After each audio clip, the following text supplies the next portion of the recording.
Amy. Hi. How are you? Good. Season 2, baby. We're here. Yeah. Whoop, whoop, whoop, whoop, whoop. We're back. Yeah, we're back, and it's exciting, and it's season 2. I know. It's actually been really weird to have a bit of time off. It has been weird. Yeah, we haven't been here for a little while. And a bit like nerve-wracking coming back in. I know. I feel like I'm like, hello, people. How are we all going? Today's question, I thought I'd just drop it here, is why do we work so well under pressure? So that's something that we're going to get into a bit later. Yes. But to start with, what are we going to do? Well, we've decided that a segment in each show is going to be fucking show and tell. Yes. So I feel like last season, we ended up with one episode each recording that was kind of like a life update. A life update. So we want to do a bit of a life update at the start of each episode. Keep it capped. Keep it capped, keep it light. Keep it light, keep it capped. And we're going to actually set a timer to keep ourselves in check. But we're going to bring stuff in, show kind of, what we've been up to. And yeah. I feel like my whole time is going to be spent trying to explain people are here, what it is that we're showing. Okay, so let's jump into that. Yeah. I've got my phone here, so I'm going to actually set us a timer. We're going to give ourselves 5 minutes each. I feel like 5 minutes is such a long time. I've probably got 3 minutes. Wow, we're really different because I was like, 5 minutes? Fuck me, that's not much. Although I seriously sit here and be like, how are we going to have something to talk about for 45 minutes? And we're like, oh, shit, better wrap it up. 6 months worth of fucking 45-minute episodes are done. Okay. Can I just stop you there? Yeah. 6 months. 6 months. That is insane. We launched our first episode, I think on the 30th of the January or something. I remember being like, we need to get something out before the end of the first month of the year. I remember that. Yeah. And it was so cute looking back. Fuck, we're doing it again. Okay, no, set a timer. Are you going to go first? Who wants to go first? Who wants to go first? Paper, scissors, rock. Okay. Bringing it back. Paper, scissors, rock. Ooh, paper, scissors, rock. Ooh, paper, scissors, rock. We've had 3 of the same. Paper, scissors, rock. That's me. Okay, step 1. Okay, so I've actually bought something in today. Oh, yeah? I I was wondering, do you know what? I was wondering where you were hiding any of the things that you brought. I love that. She just reached under the table. So, wait, am I setting the timer? Oh, you go. Okay, 5 minutes starting. Go. Okay, well, okay. So I wanted something to do that was constructive. So something I had to show for it, but nothing that was going to lock me into having to do something perfect. Okay. And so I started a junk journal. A junk journal? Yeah. So I feel like I need to kind of say it's not exactly a junk journal. It's not exactly a scrapbooking thing. People on Instagram are really specific about the junk journalers are going to come after you and be like, God. that ain't it. Seriously, I follow this girl who gave me the idea and the people that come for her this isn't junk journaling. Fucking junk journal police. Oh, it is. It is. So I'm just Way to ruin something that can just be so nice. Right? Anyway. So I think I shouldn't be talking. No, it's fine. I think that I'm somewhere in between junk journal and scrapbooking. So junk journaling is you literally get junk. So if you see stuff somewhere you can peel your labels off. You can get business cards. You can literally get wrapping paper that's come off, anything. Anything. So I started one with Bonnie because Bonnie wanted to do something fun. And so I was like, okay. And then I got really into it. So we went to Kmart and bought origami paper, that washi tape. Do you know what that is? No. I'm like, ooh, and I'm like, I have no idea what it is, but it's stationary. Yes. It's literally sticky tape, but it's thin and patterned. Well, I'll show you. Oh, yeah. Let me show you in a second. Okay. So we started that, and it has been so fun because I think we've spoken about it before, how when you live so much in your head, it brings me out a little bit like to look at reality a little bit and be like, what can I pick up to put in my junk journal? So here's my junk journal. Oh my God. Yeah, I love that tape. Yep. So that's the washi tape. I feel like the tape on the front is so you. Yes. Yes. It literally matches what I'm wearing today. Yes. And then my mum gave me these. It's literally a packet that I'm going to be able to incorporate of stamps, old school stamps. I did have a look through. I don't think there's any that are worth anything in here, but I'm going to go in my junk journal.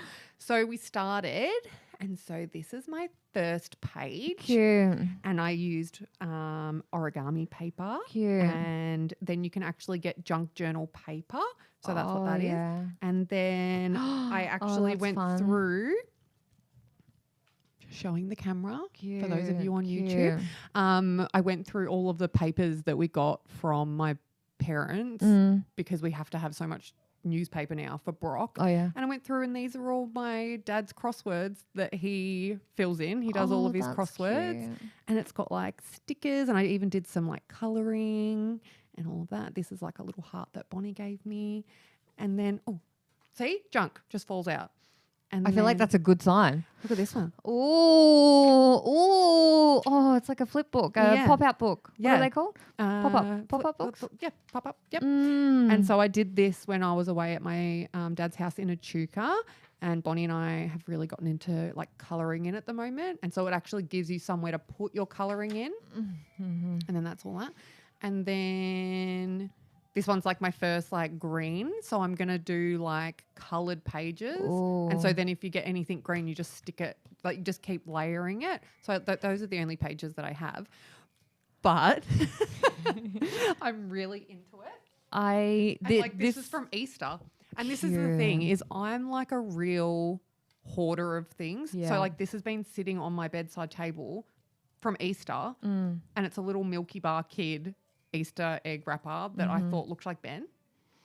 And I'm like, what am I going to do with that? But I can't throw it away. And that's my thing, is I'm a real hoarder of tags that come off clothes, like fucking Easter egg wrappers, like wrapping paper, and I keep it with nowhere to what to do with it, and so I just hoard it. Now you can just so cut now a I little just part cut of little it bits out, and then I can save it in my junk journal. And the really cool thing, and I can't wait, is the people that I follow online that do it, because it gets so thick. In the end, it's literally like that, and I'm so excited. And so I'm going to do a page for each colour so I can keep layering it up, and then every now and then do like a really sweet little one like that. So, yeah, I feel like it's a really nice and I feel like it's a bit bringing it back to fucking typical, but we've created a banner that it doesn't matter what you do under it. So if I'm into colouring, oh, wow, I didn't think I'd be able to have 5 minutes. Okay, go. I'm literally watching you, and I had a quick glance at the time, and I'm like, this bitch doesn't think she can talk for 5 minutes. So fucking typical. Okay. That's me. Do you know what? Like, what I did say to Steph about this is it could end up being some really good content, because if we cut 5 minutes is not a long time. Surprise, surprise. So I feel like if there's something we get cut off on, you might just see a little reel pop up where we're like, actually, guys, we need to continue because I'm not done with the junk journaling. Yes, I'll show you some of my pages. Love that. Okay. Officially starting 5 minutes now. I also bought something in for show and tell. I wasn't as prepared as you. You're not pulling it out from under the table? No, but I saw this and I was like, you know what? This is very fresh. And I bought in the MHTR. Oh, yay.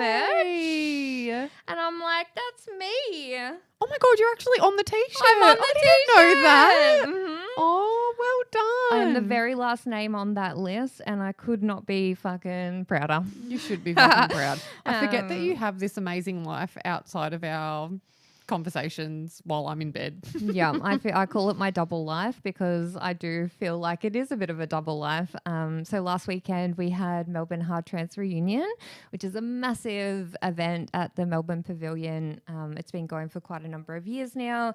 Andy has played there. I've gone and watched him play there, you know, ever since we've kind of been together. And last year and this year I've been so like lucky, you know, to play and actually DJ there. So this year I did a versus set with Dave, DJing. My first official versus set with anyone other than Andy. So that was really cool.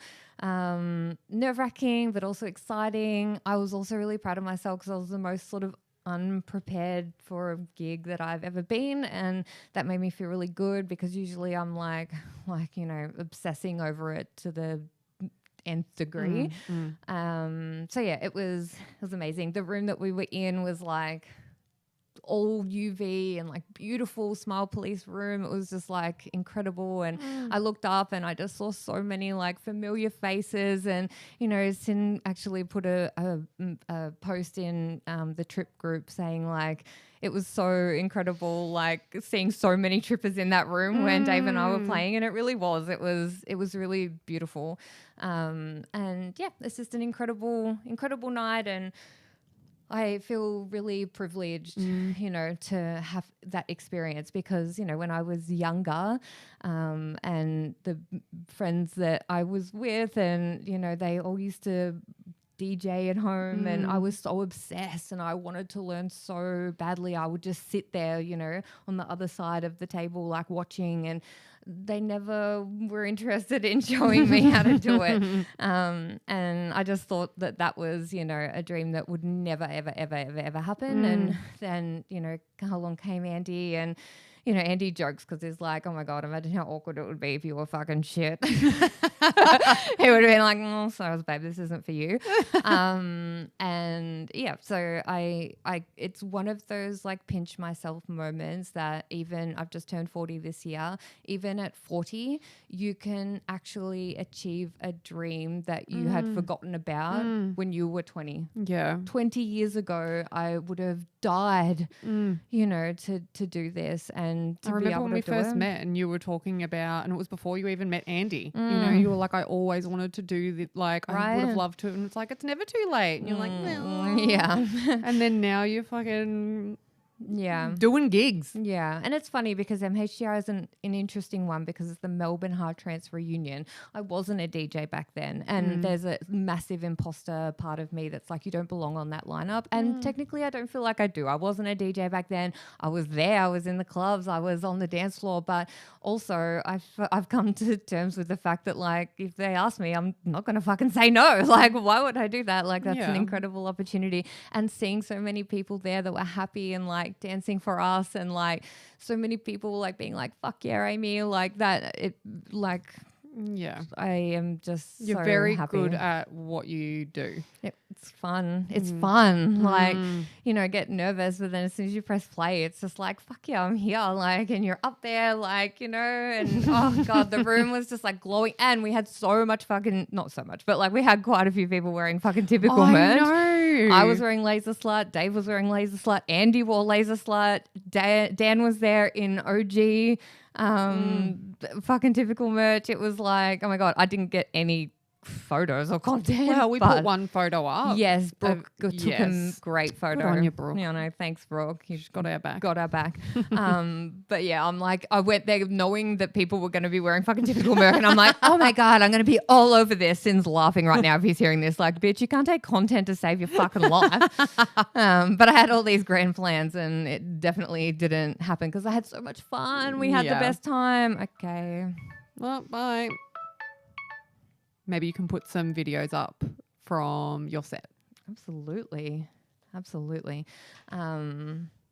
Yes. Oh, that was great. That was good. Okay, yeah, show and tell's fun. Show and tell is fun. Yeah. The kids froth show and tell, and I hate it as a parent because I'm like, no, you can't take your bed. Oh, do you know what I mean? Like, do you know, it's funny. Show and tell is like such a trigger for me because I used to get up every day for show and tell, even without something. I'd just get up and say something, right? Like Bless. just craved connection. And so I would just get up every day and say something. And I remember, actually, my eyes are, God, fuck. first episode and we've got a bit of an eye prickle. and I was just like, and I didn't think anything. I didn't think I was annoying as a kid. And so apparently I was. Anyway, I saw this girl like in our teens, and I remember her saying to me like, oh, and like you got up every day for show and tell. And I'm like, that makes me really happy that we're doing this. Babe, get up every episode for show and tell. This is your time for fucking show and tell glory. Oh, I love that. Relive I that hope you shit. liked my junk journal. I love that. The problem with this... Do you know, I can bring my junk journal in every time we record and show the new pages. Love that. Although I guess that's pretty for an audio thing. Steph's going to do show and tell and have her junk journal every week. And then she'll get over it and be like, okay, now we're moving on. It's been 4 months of junk journal show and tell, and now this is what I've got. I'm dead. I meant like a new page at a time. Yeah, I know what you meant. Oh, okay. Like, no wonder that bitch hated your fucking show and tell. Nothing original. Should we get into today's question? Yes. So yeah, new format a little bit. But we're gonna hit it with some hard journalistic questions. That's not true. First question for our season 2, and it's a big one and relevant, and it is, why do we work so well under pressure? I wish I had the answer for that. Like, do you have a feeling that you know the answer of why you do it? ADHD. Oh, okay. The reason we're here, bitch. Yeah. The one thing that stood out, there was loads of ways we could have written that question. And what I love about this is that why do we work so well under pressure is such a positive spin on it, which made me feel really good and made me feel like we've made progress, because we could have been like, why are we wait such to the shit last people? minute to start stuff? Exactly. Yeah. And like, there is that feeling, it's still there, but that naturally come out. Because that's a bit more positive. Yeah, it just naturally was a bit more positive, because I do think we work better under pressure. But it comes with its challenges, obviously, and some negative self-talk over the years, plenty, obviously. But it all kind of stemmed from, we've had how many weeks off recording, and I woke up yesterday in a panic, and we had a flash cramming meeting session, which was incredible. It was so good. It actually was really good. It was so good, and I'm like, do you know what? This was meant to be yesterday morning, 24 hours before we started recording again. That was the time that it was meant to happen. We literally decided as well, going into season 2, that we wanted to have a bit more of I don't want to say formal, but a consistent, what was it? Opening, consistent opening and closing of the episode, rather than it just being like, oh fuck, we've run out of time, bye. So we've actually recorded an opening and closing of, and I'm so proud of it. We're amazing, killing it. But we literally just came up with the words before we turned the microphone on. We organised it here in the studio, and it turned out really well. It was amazing. And shout out to Marcus too, because sometimes I feel like there's a bit of a barrier personally when we think the other person might be like, no, as if I would ever do that for you.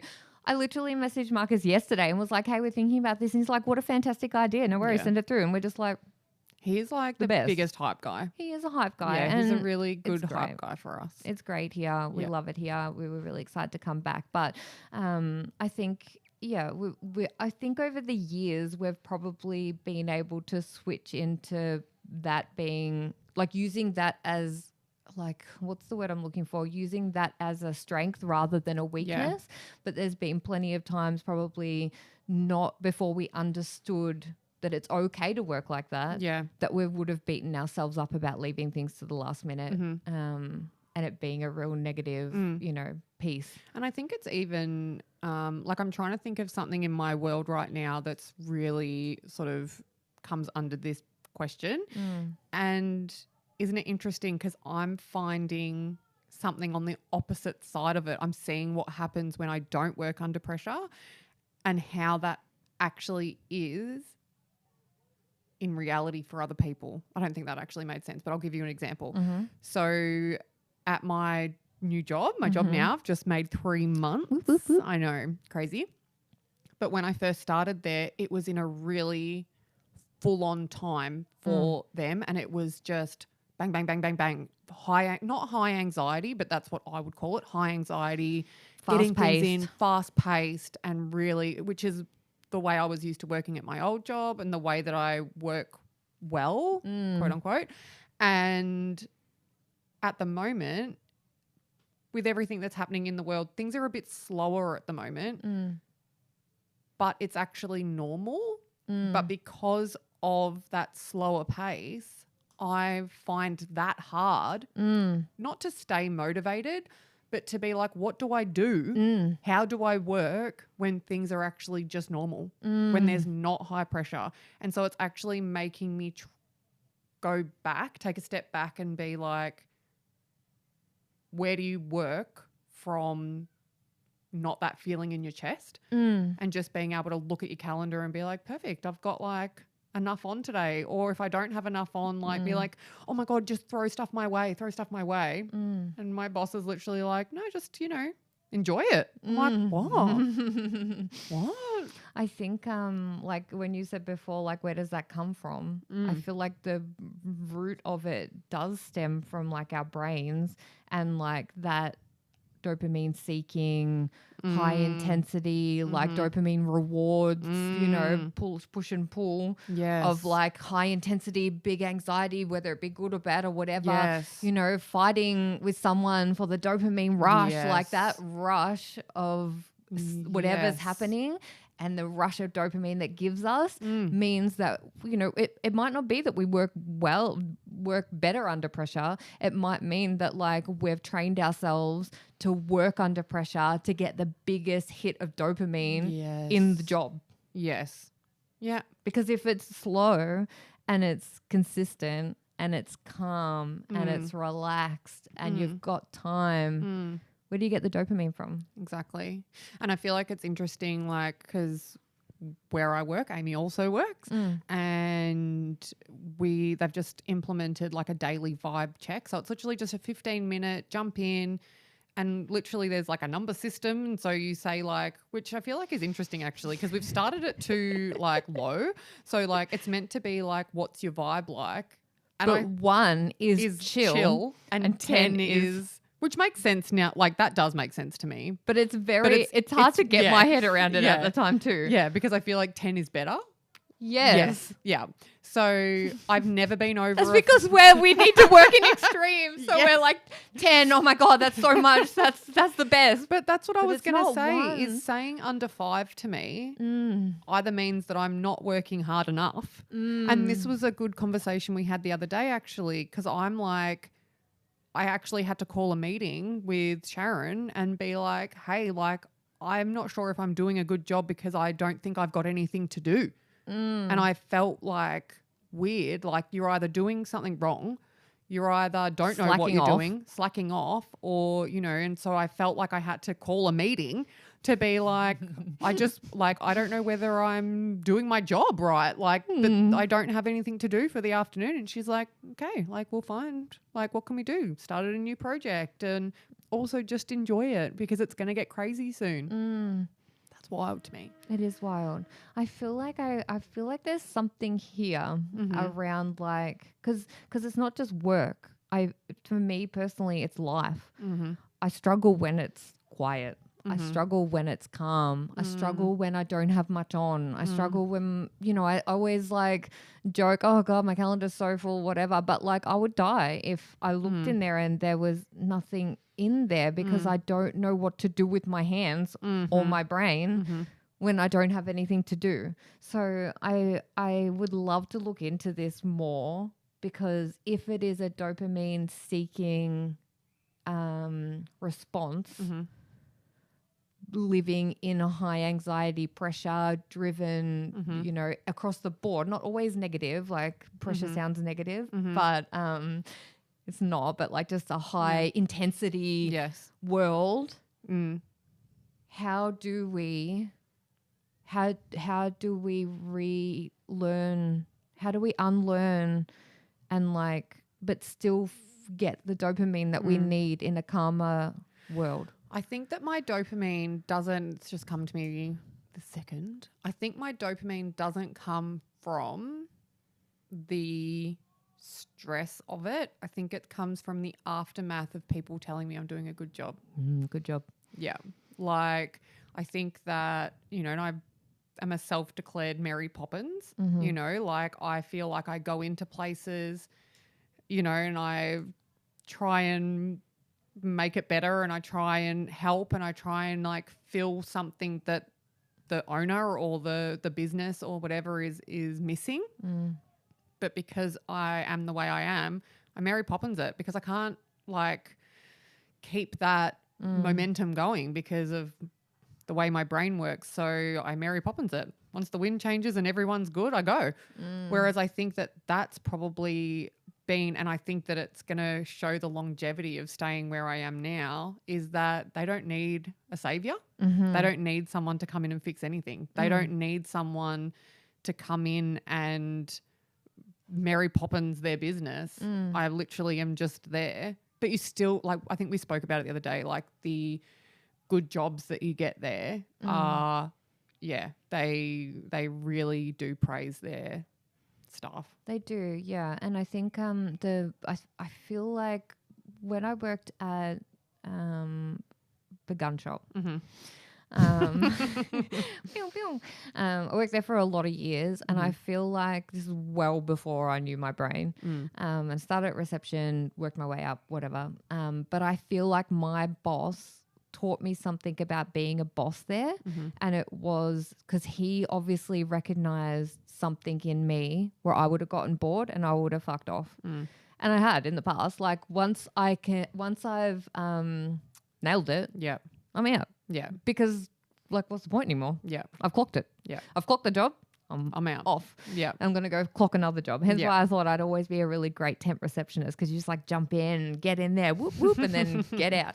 I feel like I'd be a great temp person. Yes, but he I feel like recognized it without ever saying it. And God, imagine if he listened to this and be like, oh, I didn't fucking think that. But for me personally, it felt like he recognized that and was like, okay. So then I went from reception to customer service, then customer service to customer service manager, then customer service manager to product manager. Then when the accounts lady was away, I would go and fill that position. So he moved me around to different, more challenging roles throughout the 6 years that I was there. And it worked. Yeah. Because once I'd clocked that one before, instead of leaving, it was like, whoop, next one. Yeah. And I think that Sharon's already set the kind of tone there is like, you tell us when you're bored because we want you to stay. Exactly. And I think that's such a good quality in a business and a boss and anything. Yeah. Well, I think as well, because Sharon was in the same role that I'm in and she got bored. And so she knows, you know, she knows what the progression is like. So, yeah, interesting. But yeah, I think that I work, and maybe that's why I feel less anxious with this job, is it's not working towards getting a good job. It's not working towards being like, we couldn't do this without you. And I think that that's what I've really probably sort of nailed myself to in the past, is being like, once I get to a point where people are like, I can't do this without you, I start getting that imposter syndrome and be like, well, my work here is done, and leave. Because I think that that is the end goal for me, is being like, you know, leave it on a high. Leave it on a good note. Don't, otherwise you'll just disappoint people. Interesting. Can't imagine you ever disappointing anybody. Just myself. But it's funny, isn't it? Because like, you know, we worked together for a long time, and like, yeah, and look what I did. Can't live without me. Exactly. Like literally cried for a month. But I don't think like, you could never have overstayed your welcome. I think your brain tells you that you're going to do that, or like, you know, it probably is like, you know what, you've disappointed yourself a few times or whatever. You're going to obviously going to do it to other people, but I don't. Yeah, it's so interesting. It's so interesting. But yeah, I think it's a positive, but a double-edged sword. And it is something personally I would love to figure out how to maybe shift a little bit, like how to harness it even. You know, but then also how to still get the good feelings and do. But I think shit I do earlier. my best work under pressure. Same. You know, like I feel like I can be a bit more out of the box thinking. I feel like I can be like, it doesn't give me a chance to procrastinate. If I have something and it's going to take me, you know, it's due in 4 weeks or something, I don't even look at it. Neither. And like if I did, I'd probably work 50 times over. Yes. Whereas when I work on a deadline, I can get that shit done. Yeah. You could a really good point there. I feel like, because imagine you have a project and it's due in 4 weeks, so you start it the day you get it. Gross. Blech. But what would happen is I feel like I'd do it at the start, then I would beat myself up for 4 weeks being like, well, I don't know if that's good enough, and then redo it, and then redo it, and then redo it again. So instead of doing it once the day before. Yeah.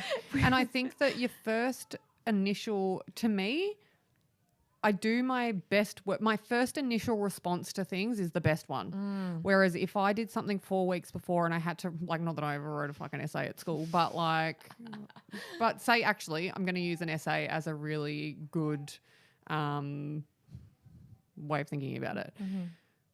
I really struggled, say with my exams, I really struggled with them because it would be you need to write an essay. But you know how essays used to have like a certain like, there was a certain structure and like formula of how you were meant to write them. And I just couldn't wrap my head around that. So I couldn't get started. Whereas if, say for instance, then when I did my VCE at TAFE and in English, we had to write like a essay, but he just called it a story. Right. And I'm like, okay. And I wrote pages and pages and pages and pages and pages. TAFE was the best thing for me because there was a 50% dropout rate in the first term, and classes were 4 hours each. So then by the time there was 5 people in the class, that means if someone got it, you could have a teacher for an hour specifically on your work. And so I remember him sitting there with me and being like, this is an amazing story. Now let's get it into that structure. But if I had have waited until I tried to understand the structure first, all of the good shit that just is like that, you know, just getting it out on the paper would have been gone. Because I would have been like, oh, well, that's too many words. Oh, what's the actual grammar meant to be there? Whereas it's just like, and I needed him though to help me bring it back. Do you know what I mean? Yes. And do you know what I've just thought about? How much incredible, imaginative, amazing work, children, people. Like, I'm going to ask you a question. Please. As an adult, when was the last time you wrote an essay? With its correct structure? I still don't know what the correct structure actually is. Okay. But I actually have never written an essay. Yeah, okay, interesting. The fact that we put so much fucking pressure on VCE students and potentially squish all of their creativity, ideas, imagination, amazing brains, this on a fucking essay writing structure that we will never use in our life is mind-blowing. Well, I think that's specifically for us, but like people who do go on to do stuff need to. I remember my mum writing essays when she went back to uni. She went back to university when I was a kid, And I remember we had an old Apple computer. Do you remember those ones? And the printer was like the perforated edges with the holes on the side. That was our printer. And she would write essays. She still writes essays. Like, yeah, but like that's she's a someone teacher. I feel like she doesn't count. Different thing. But I actually follow this lady on Instagram, and her name is, I don't know what her Instagram handle is, but she's a teacher, and her name's Mrs. Cho. And I follow her too. She's so funny. Oh my God. And so great. Have you seen her ones recently? And it's her. So it's the teacher saying like, okay, you need to make a poster. And then it's the internal monologue of the kid. Okay, well, we're going to do a poster. Do I do it horizontal or do I do it vertical? Oh, we've only got 5 minutes left. Do I do?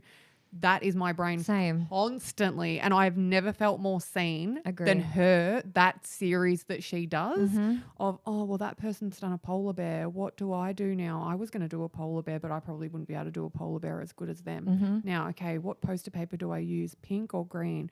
Oh, well, pink doesn't really match a polar bear, does it? But green, oh, they've got a green one. And that is the constant monologue.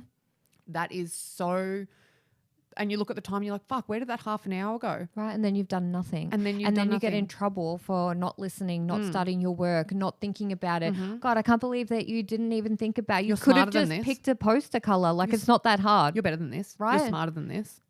I know exactly who you're talking about, and I love watching her content because, like, wow. Yeah. Inner child healing. Yeah. And I feel like I try so hard. Like, my son is similar to me in some ways, but he had a similar thing with a project at school. And when he was telling me about it, I'm like, my heart was breaking because I'm like, I find it really hard sometimes with the kids when I see parts of myself in them because I feel bad. I'm like, fuck, I didn't give you my eyes, but fuck, I gave you my mental health. Fucking great, Steph. Well done. You've fucking nailed this. But I remember sitting there, and I think when it's your children, it's definitely more like, I'm out of my head now and I know I need to help you. And he needed to do this project and he just couldn't get started. And he's like, yeah, but you need to do six sentences about these topics. And I'm like, well, what are your topics? And he's like, I don't know yet, but I need 6 sentences of them. I'm like, but you don't know your topics yet. And instead of being like, because like maybe potentially someone who doesn't have a similar brain to Ned and I's, would be like, just fucking pick a topic. We ended up having to say, we broke it all down, and I'm like, you need to just do it one bite at a time. One bite at a time. Leah. Yeah. An elephant. How do you eat an elephant? One bite at a time. It was so funny. So I was going to say Amy's friend, but our friend Leah, she comes out with some bangers, and someone who has gone to therapy for most of my life now, I'm like, there is nothing that anybody could say to me that I haven't heard. And one time Leah was like, oh, we were talking and, it's how do you eat an elephant? One bite at a time. And I remember at the time being like, how fucking original. Like, yeah, righto, never going to use that. Like, blah, blah, blah. Fucking use that with my child. And I ended up even writing on Ned's hand. So he writes with his right hand. And so along his thumb, where he would have his hand down while he was working, I wrote one bite at a time. And he nailed that project because he just had to stay in the present moment of, okay, I need a topic. Bang, that's one bite. You've done it. You picked a topic. Now you need to have 3 questions of that topic. 1 question at a time. And he ended up doing so well with that project. I've actually got the poster up in my wardrobe so that I can look at it. I'm like, that kid is so good. That kid's going to be so much better than me. I love that. It's so cute. But yeah, Mrs. Cho. Yeah, she's really great. We'll pop share a little link. we'll share something because if you've ever thought like us or have a brain like us, then I think it'll really remind you of your childhood in a really seen way. Yeah, really seen way. Yeah. Yeah. But yeah, I do get, I feel like my justice fucking thing is kicking in because now I'm furious about the VCE process. Yeah. I'm going to go start a riot out the front of schools. Yeah. It just is frustrating. Like, I feel like I bombed my exams. Like, I didn't. Bombed as in like you were the bomb or you didn't Definitely do well? not the bomb. Yeah. I did them, but like you're right, I didn't really understand what I was doing. I didn't know how to study for them. So cramming definitely did not work in my favor at that point. There's way too much to cram when you've got to do that. But you know what? I showed up and I did it, and it is what it is. I'm not too sure how I passed high school, but did you do your year 12? Yes. Yeah. Yeah. Again, I'm unsure. Like, I read my reports now and I'm like, I feel like I was just like, they just put me through because it was easier. Yeah. I probably shouldn't have. It's an interesting, and I feel like I sort of go to Ned because we're very, very similar. But I've had a similar conversation recently with his teachers because I see, and I don't want to ever put him, to less of what he can manage because of the way I feel about things and project my childhood onto him. But do you remember the gifted children program at school? I was a gifted child, apparently.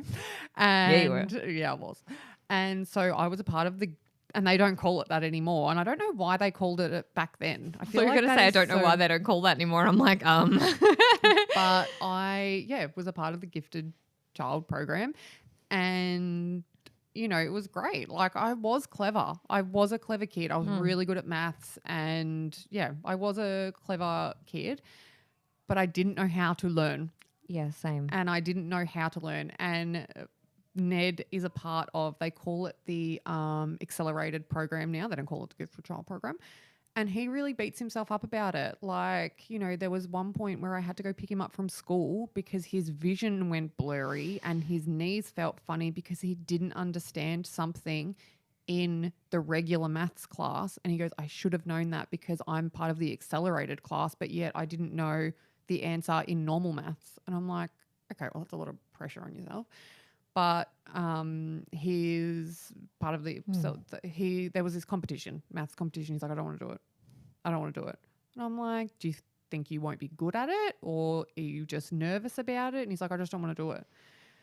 And the way we were talking, I ended up emailing his teachers and being like, one, I've seen him with his project one bite at a time and really beating himself up. And I've actually seen another lot of work not come home completed. And I think of Mrs. Cho and I'm like, he's sitting there overthinking it. So I actually emailed his teachers and was like, I think that potentially maybe take him out of the accelerated program. I would rather him sit in maths class and know all the answers and feel confident and actually, because he's not sitting there being like, I don't get it, I don't get it, I don't get it, and beating himself up, actually completing a sheet and being like, amazing. I did that. And I was like, I'm more concerned about his ability to learn how to learn than to be in an accelerated program and constantly feel like he's behind the 8 ball. Yeah, I feel like we should be protecting our children's mental health, not putting them in accelerated maths fucking classes when we all have fucking calculators on our phones. Like, I'm so anti school at the moment, but do you know what I mean? Why are we putting so much pressure on children? Yeah. What, I don't understand. We did the parent teacher interview not that long ago, and she was like, what they do now is, she was like, that when they're doing work, she'll go and tap children on the shoulder that can do the accelerated thing. So it's not a big deal, I suppose, but also Summer is doing a lot of those things. And I'm like, okay, but I feel like Summer is a bit of a trooper, right? She is a traditional learner. So she already, for some reason, she doesn't have my brain. She has parts of me, which is funny, but she doesn't have my learning brain. She can learn like a traditional learner. Harvey isn't technically a traditional learner. It takes him a bit harder to absorb the stuff, which is exactly like me. I feel like sometimes the things would go in and then inside my brain, they would all just get mixed up. And then instead of coming out in one thing, they come out as a fucking soup. Yeah. So it takes a lot more effort. Bonnie's a lot more of a traditional brain, I feel like. Her and Ben are very, very similar, and she does really well with learning. Like, and so does Ned. I shouldn't say that. Like, God, if they ever listen to this stuff when they're older. I don't think. I feel like we need to have a disclaimer here. It's not that they're not smart. It's not that they're not good kids in class. They're not. There is a really big definition, like a really big divide. You're either a traditional learner or you're not. And the people that are not, which are like us, we have to just work harder. We still get there. They still get there. They still learn. They're still fucking smart. They're still all that, but it's not natural. It doesn't just come naturally. They have to work a bit harder, which and then I think causes stress. that's what I feel like with Ned is I would rather him have a fucking win. Yeah. Have a fucking win and feel confident like I can do this. Yeah. Rather than it being like I'm just always one step behind. Yeah, I don't think those accelerated programs are designed for non-traditional learners that have to work really hard to get the result. Like he's not Rain Man. You know what I mean? Like I think that like there are children in there that are like, so I think there's 4 of them or 5 of them. And like one of the kids is like fucking genius level smart. Like he is so smart. And I'm not saying that Ned's not. But in my brain now, after going through that, like as a child myself, it's like if you are smart enough to be in the accelerated program for something, then you go up a year level. If you're not completely over it, then you just make your way through your year. I saw a really good meme and I thought of you and it said, if you were in the gifted child's program at school, how's your mental health? And I'm like everyone's so proud of their kids for getting in the accelerated program. Like, but take them to a psychologist. Don't put them in the gifted children's program. Like, take him up to the fucking like well-being counsellor. I think I'm not a teacher. I'm not a teacher, and full disclaimer there, if there are any teachers in there, I'd love to interview a teacher on here. Yes. Because I actually have a teacher in mind. Oh, amazing. Because as a parent watching, and I think now learning more about my brain and watching my children now become learners and the type of learner that they are, that's it. It's a type of learner. It's not relevant to smarts or whatever. It's just a type of learner. Is there a general problem with the school system? And I'm not putting blame on teachers or anything. I mean, generally, like surely I'd love to interview a teacher because I'd love for them to either be like, no, there isn't a problem, this is how we teach, or there's a massive disconnect between how we want to teach and how we see would be beneficial and our limitations due to the school or the government or whatever it is. I'd be so interested because I don't know, from an outsider's parent perspective, it does seem like that, but it'd be interesting from an insider. Well, I think as well, like there's so many different things now where they say that like they understand that people learn in different ways. They understand that, but I think that it's a tricky kind of like even the way I remember when they started learning how to read and it was like, I don't understand, like you don't sound the words out anymore. Like, I don't know whether you ever went, but like they learn to read in a different way and they learn to. I wish they'd learn to read in their heads first. I remember. So Ned's always been a really good reader, good child. No, Ned's always been a really good reader. Like he's been sort of at a higher reading level since he started school. And I remember when it got to the stage where I'm like, this kid can read. Like, it's so fine. I was like, we're going to practice now reading in your head. Like the decodable books that my kids read, they make my eyes twitch because it's all the same characters and the characters' names are Nip, Nup, Nop, blah, blah, blah. And it's like Nip went to the shop and they did a bop and bop, bop, bop, bop, bop. And I'm like, shut the fuck up. And so I remember saying to Ned, like, you can read in your head now. Well done. It's like a pen license. Yeah. A read in your head license. Read in your head license. Bonnie's actually been asking, can I read in my head? And I'm like, no, because you actually can't read. It's, oh God, like I feel like want a way to make your skin crawl. It's like getting through the stages of your child not being able to read to being able to read, and the home readers and the read out loud and the sounding of the words and having to sit there and just like take it, just cop it. Yeah. Sweet. Isn't it a crazy time of parenting, like when you know a season's over, when you start, like, I don't know whether you ever do it or whether you ever did it, but you know how it's like, oh, we're going to go to the PARK.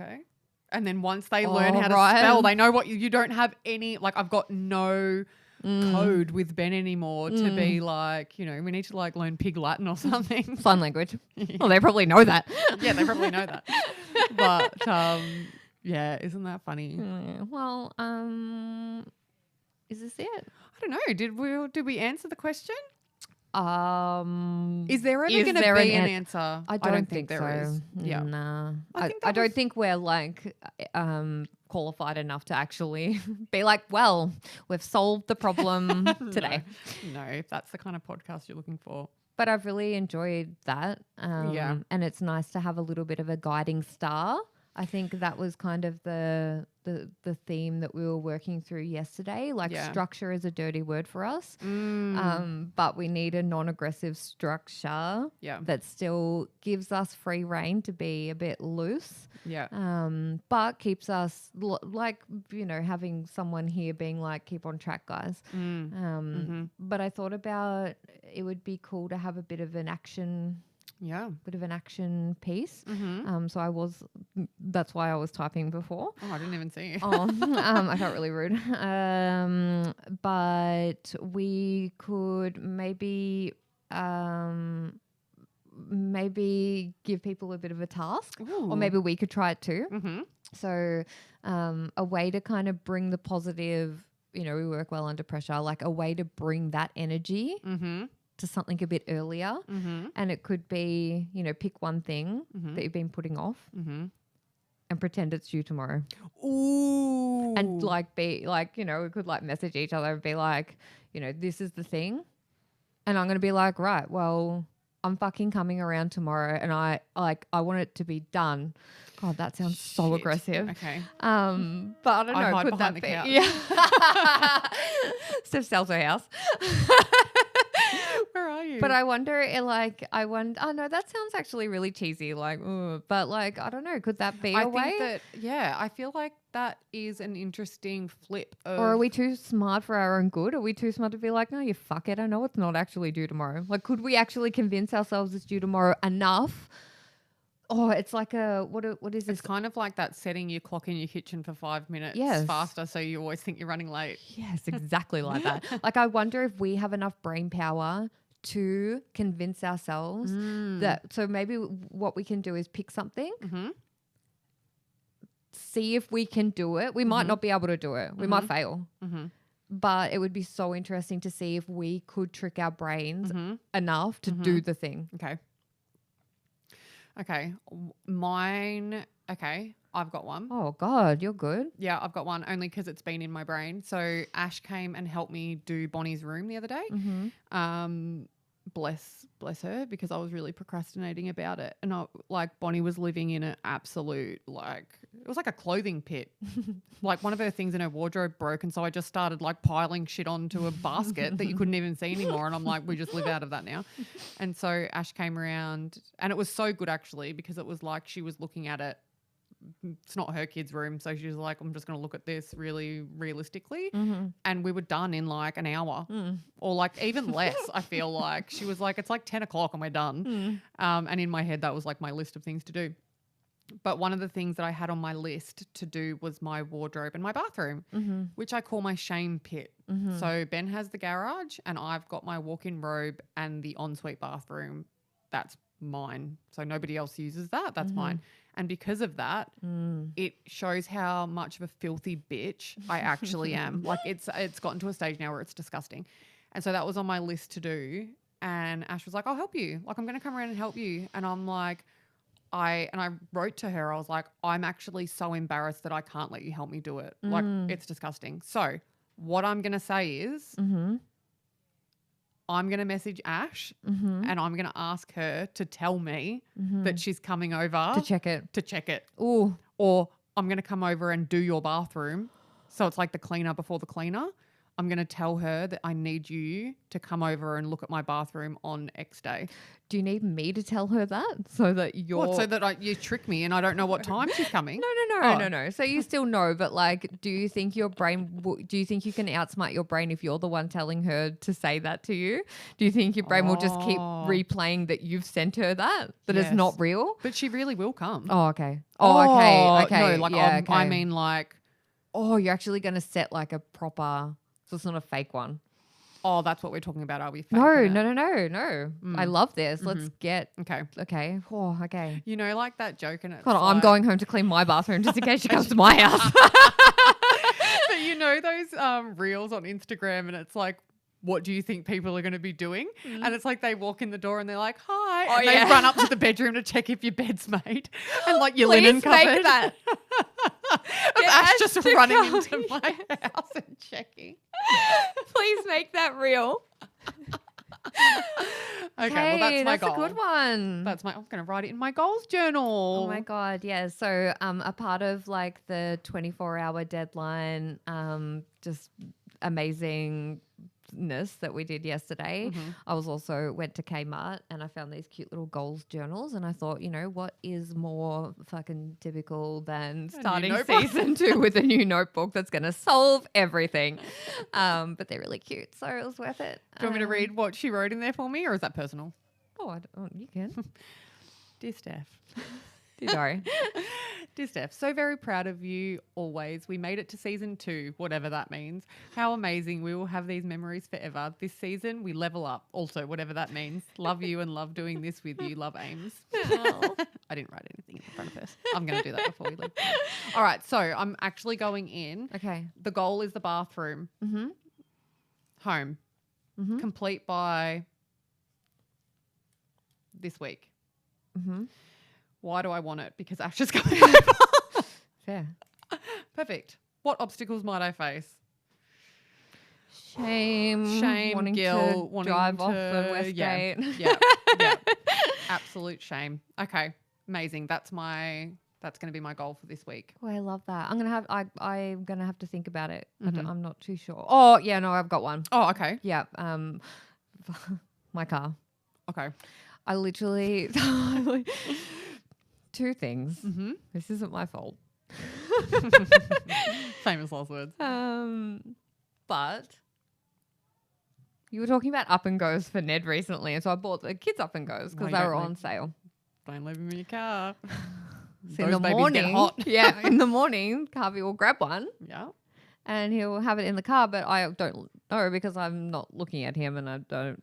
Anyway, I got in the car today and I was driving here, and often when we record, like, you know, one might park down one end and then you'll just like jump in because we have to go pick up a key and it's at the other end and whatever. I feel like subconsciously and probably a bit consciously as well, I deliberately didn't sped past me this morning. Yeah, I deliberately didn't want to like park my car near Steph because I knew she'd probably just want to get in and be like, oh no, it's fine, and then be like, because I could smell milk. Yeah. And I'm like, yuck. And like my car is just one of those things that does get out of hand. And it's like a driving fucking shame pit. And it I just like, every time I get in it, I'm like, fuck, I need to do this. And then I get out of it and I forget about it until I get back in it again. And then I'm like, you were the fucking grossest bitch alive. And then I get out and I'm like, don't know anything about that. So I definitely, I'm going to write that in my goal. And it would be home, I'd say. And it is goal to clean out car and wash. Amazing. So what everyone else going to do that's listening, what are you guys going to do? Because we're going to send Ash over to also check that you've done yours. Okay. Maybe next Friday when Andy's away and I am home alone, maybe I can bring my car to your house. Do it, checks. Yeah, maybe Friday's the deadline. Friday's the deadline, Ash. Okay. Oh no, anyway, but Friday's the deadline. I'll bring my car over. We'll get Ash to we'll record her going through your house with a fucking white glove in your bathroom. No, I don't want people to see it either. No, but it'll be done. Yeah, it's still You're going to gross. do it. Okay, yeah. We don't have to show that. But That's like okay. we can send Ash out to my car Okay. and she can white glove the car. The funniest thing is Ash will be like, bitch, fucking have a look at my car. She'll be like Ash is not the person that would be like, you are disgusting. What we need her But to she be. would We're going to be have like, to get well her. done, guys. Yeah, we need her to play would this never. role for us. That's love. We need her to show love in this particular way this time. Okay.